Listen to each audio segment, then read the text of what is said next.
Welcome to Bible Study with Fred. This morning, I'm going to read Genesis 46, verses 1 to 4, and briefly discuss that. And Israel took his journey with all that he had and came to Beersheba and offered sacrifices unto God of his father, the God of his father Isaac. And God spake unto Israel in the visions of the night and said, Jacob, Jacob. And he said, Here am I. And he said, I am God, the God of thy father. Fear not to go down into Egypt, for I will make thee of thee a great nation. I will go down with thee into Egypt, and I will also surely bring thee up again, and Joseph shall put his hand upon thine eyes. There at Beersheba, the scene of encounters between these patriarchs and God in the past, Jacob, Israel, honored God as did um, Abraham and Isaac. Genesis 21:33, and Abraham planted a grove in Beersheba and called there on the name of the Lord, the everlasting God. Genesis 26:25, and he built an altar there and called upon the name of the Lord and pitched his tent there. And there Isaac's servants digged a well.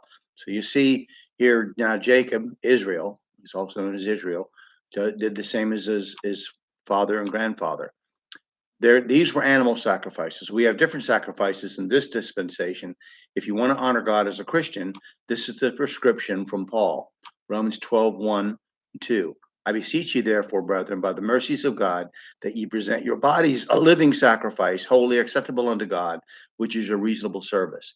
And be not conformed to this world, but be ye transformed by the renewing of your mind, that ye may prove what is that good and acceptable and perfect will of God. No amount of ritual or animal sacrifice today does work the worship of God justice, nor is it what he requires. Even under the law, God makes it ever so clear what he really wants from man. Micah 6:7. Will the Lord be pleased with thousands of rams or with 10,000s of rivers of oil? Shall I give my firstborn for my transgression, the fruit of my body for the sin of my soul? He has showed thee, O man, what is good, and what doth the Lord require of thee, but to do justly, and to love mercy, and to walk humbly with thy God. God calms Jacob's heart about going down into Egypt, comforting him with the promise that God will be with him. He then promises to bring Jacob back from Egypt, although there are two clear meanings there, as we know today. One, Jacob will be returned for burial, as God, in stating that Joseph shall put his hand upon thine eyes, as a euphemism for death, where someone covers the eyes of the dead person, tells him he will die there. And two, his descendants will be brought back into the land that is promised. Jacob's response to God, Here am I, is used by people answering that they are ready to hear and obey God, most notably in 1 Samuel 3 for the child Samuel. God reminds Jacob that it is promised that he will make of him a great nation.